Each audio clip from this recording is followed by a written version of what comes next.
এত রাত হয়ে গেল, এখন কি করছে ভগবান জানে। এই তুমি কি করছো?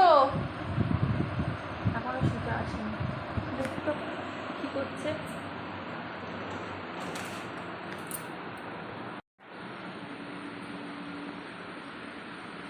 ওই দেখো এখনো কি করছে দেখে।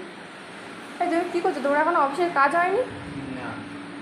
এত কাজের চাপ, অফিসের জামাই খুলতে ভুলে গেছে, এখনো ড্রেস চেঞ্জ করেনি।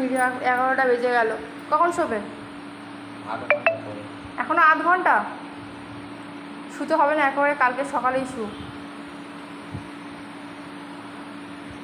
কী করছে? লেগালেগি করছে আবার। কি করছো এটা? তোমার ঘুম পাচ্ছে না? তো কখন ঘুমাবে? এত কাজের চাপ, এখনো ড্রেস চেঞ্জ করার টাইম হয়নি? বাহ বাহ।